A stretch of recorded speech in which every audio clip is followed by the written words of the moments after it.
Today's story was particularly disturbing for me when I first came across it. Not just because it involved the death of a young girl, but because it also lacked any definite conclusion or closure for her friends and family.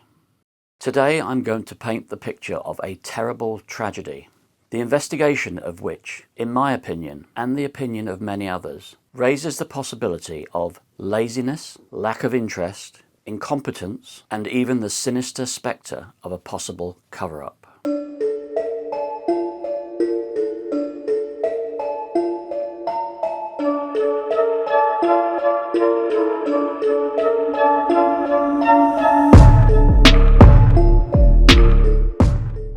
"31-year-old Hannah Rose Walker was a resident of Portland, Oregon in the United States. She was described by her family as, and I quote, a perpetually compassionate person with contagious laughter and a finely tuned sarcastic wit.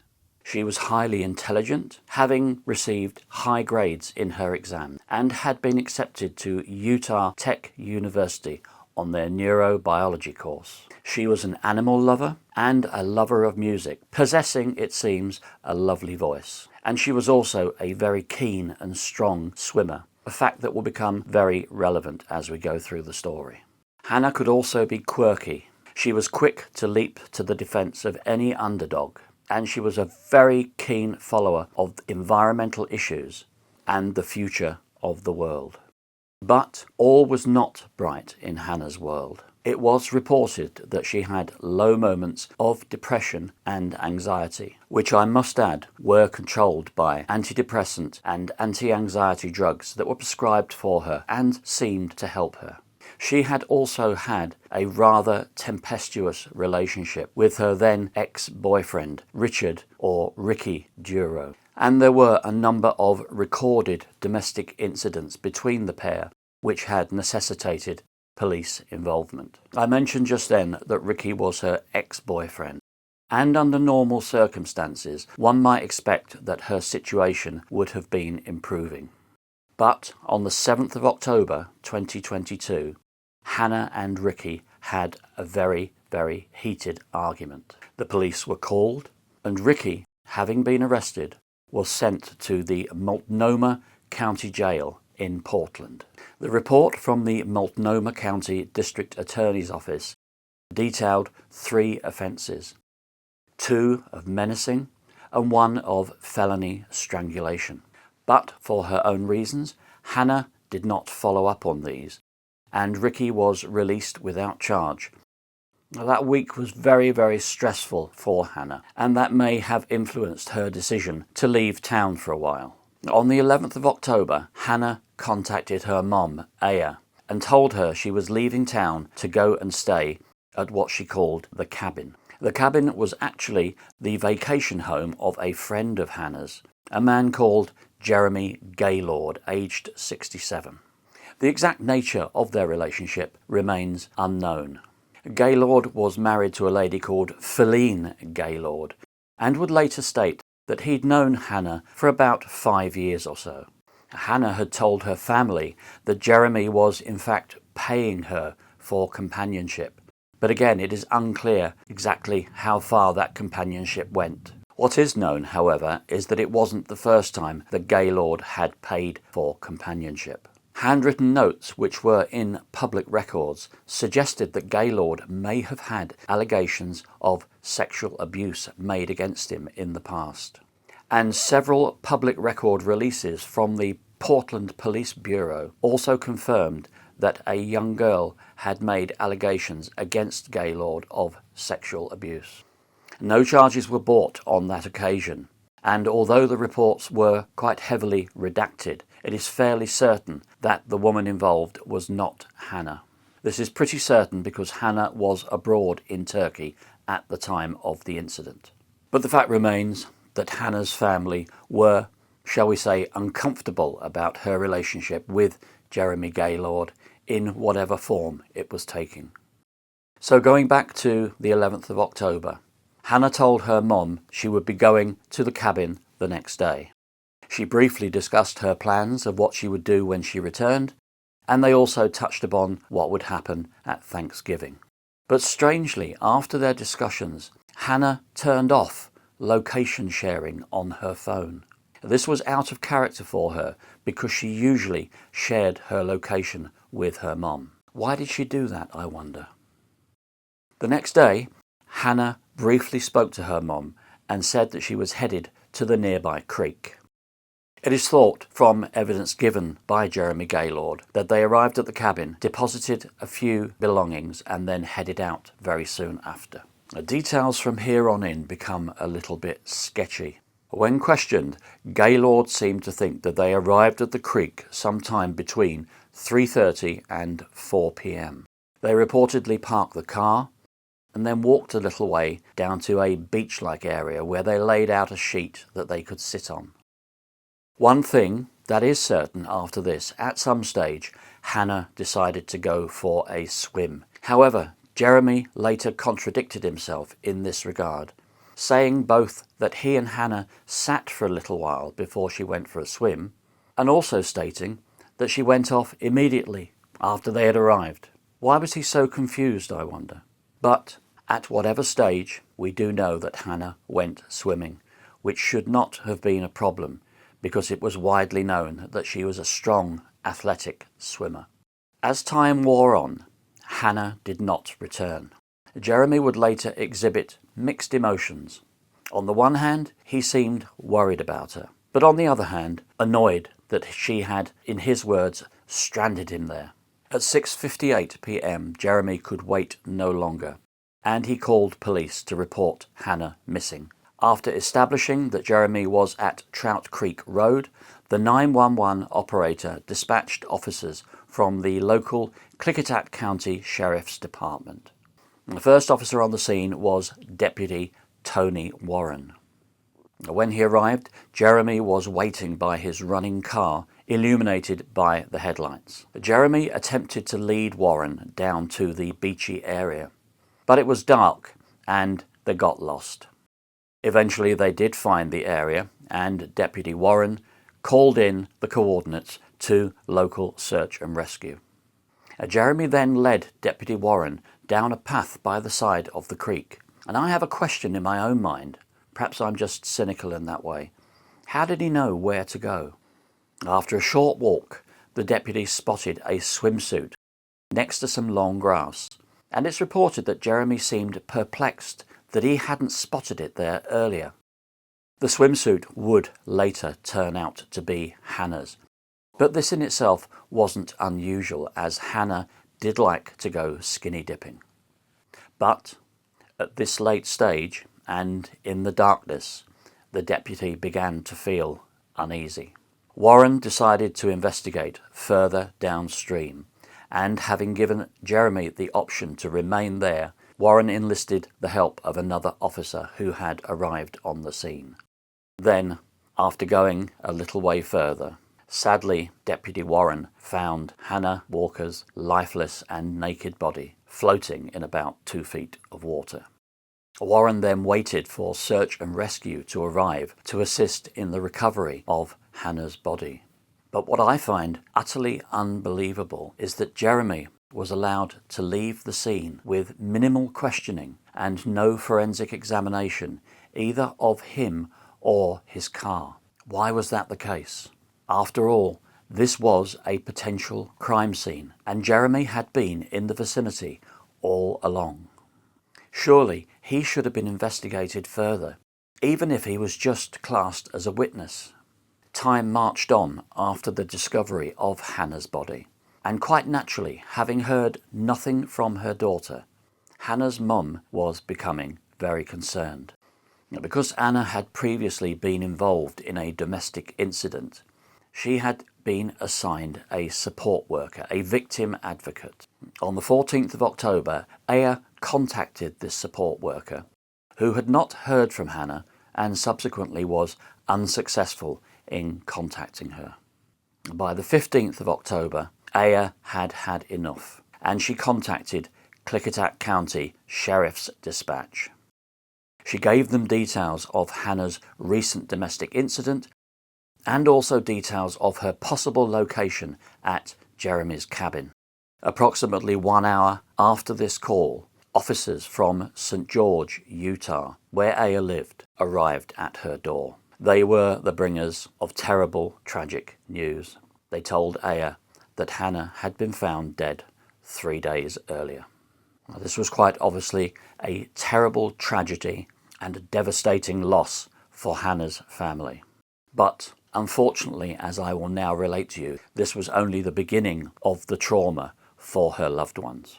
As I believe I will show, the investigation of Hannah's death by the Klickitat County Sheriff's Department and the Coroner's Office was fraught with inaction, inconsistencies, what many perceive as incompetence, and a complete lack of care. The entire process has to date left a big string of unanswered questions and no closure for the loved ones that Hannah left behind. So let's look at what happened after Hannah's body was found. Now, one of the first things that gives me a big red flag is that despite Jeremy knowing Hannah's identity, it took 3 days for Hannah's mother to be notified of her death.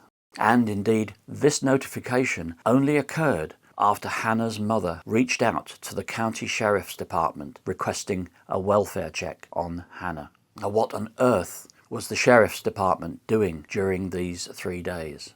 Why on earth didn't they ask Jeremy who Hannah was? And then, having determined that information, why did they not notify her next of kin?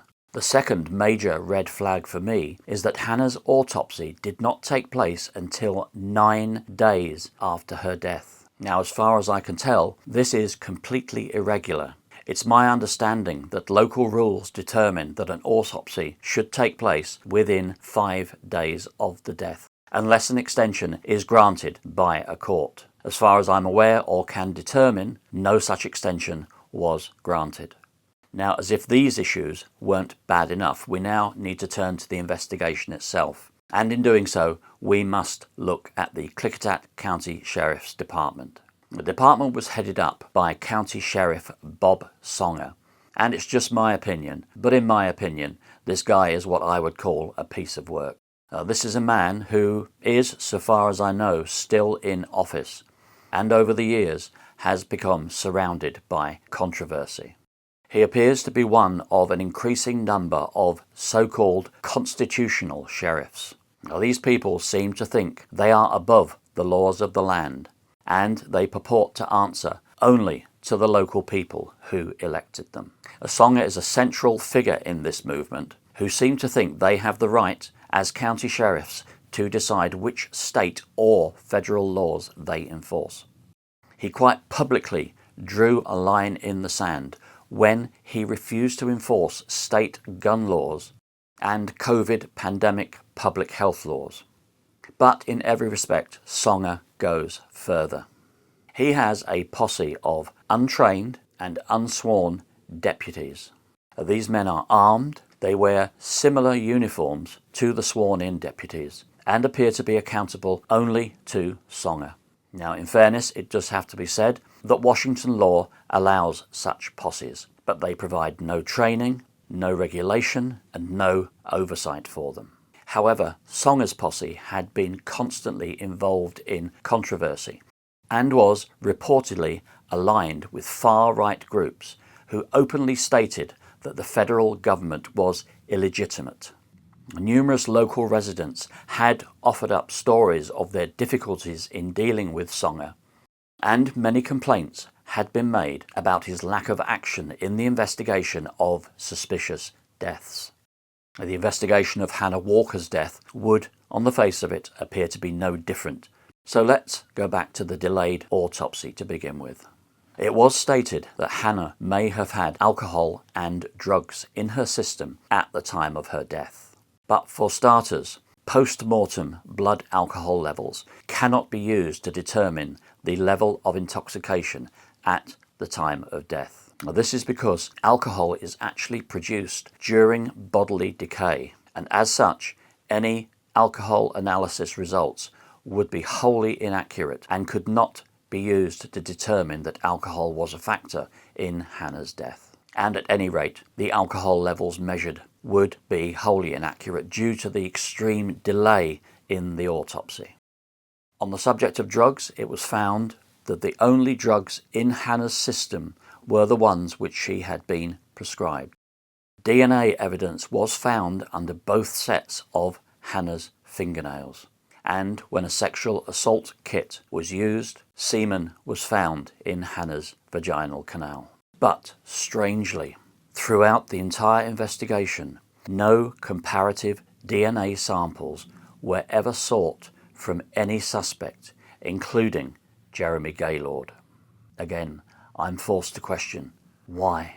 I will go so far as to suggest that the entire investigation by the Sheriff's Department of Jeremy Gaylord was at best cursory and at worst non-existent. Again, why was this? He was there at the scene.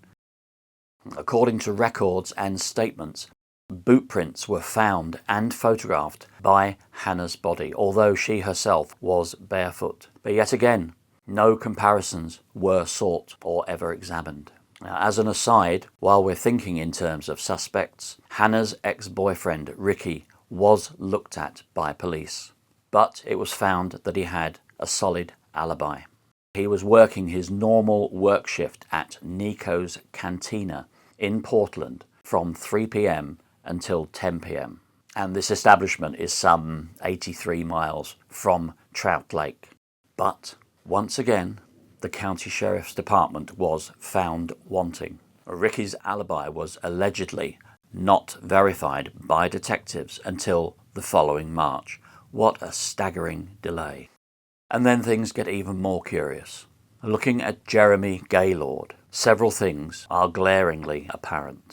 His car and his cabin were never searched, and no physical evidence was ever collected from him. He also never underwent any form of physical examination. His questioning was very limited, and I find it strange that after the event he made absolutely no attempt to contact Hannah's family. Now, in addition to this, Jeremy gave police Hannah's telephone number, but it turned out to be a number that Aya, her mother, did not know. It was not Hannah's usual number. None of Hannah's possessions were ever collected or recovered from Jeremy's cabin. Why was this? This was a possible homicide investigation. I would have thought that police would collect every shred of evidence they could lay their hands on. And also during the investigation, Jeremy was requested by the detective in charge to take a polygraph test. He refused to do so after taking advice from his legal counsel. We can possibly glean a vague insight into some of these issues if we look at the detective who was assigned to the case. Now, this was Detective Timothy Naher. Now, he allegedly told Hannah's family that he would be investigating a homicide, but this investigation did not appear to go far. After a while, he was taken off of detective duties and reassigned back to patrol, which some people might view as a demotion. Now, the question is, was this a punishment for bad or lazy police work, or was it an attempt to bury the homicide investigation? One interesting fact is that Naher was hoping to run as sheriff, but in the election he would be running against one Bob Songer. It turns out that later Naher stepped down from the election for family reasons. Well, that was the reason that was given anyway. Are there any alarm bells ringing in your head yet? I know there are in mine. But in the end, Hannah's death, or the cause of her death, was listed as undetermined. And this was despite uninvestigated DNA evidence and the fact that she had bruises and scratches on her body. Sheriff Songer would himself later nail his colours to the mast and state categorically that her death was an unfortunate accident. But local residents have gone on record against Sheriff Songer for a number of reasons. They have alleged that he has a history of laziness in police work and ineptitude. He is allegedly thought by many to be more concerned with being in the public spotlight than doing good police work. And moving on, 9 months after Hannah's death, the case was changed to inactive status, leaving her family with absolutely no conclusion or closure. The Klickitat County Sheriff's Department, who were originally, you remember, investigating the case as a homicide, abruptly stopped doing so. Coincidentally, just around about the time of local elections, including that of the county sheriff. And so, as far as I know, Bob Songer continues in office with his posse of somewhere approaching 200 unsworn deputy officers. Most of these officers, incidentally, are in or around their mid-60s. Very similar to Jeremy Gaylord. Interesting, eh? And so, in that county, you have a mixture of ranchers and farmers enforcing the law, or at least the laws that Bob Songer decides to enforce.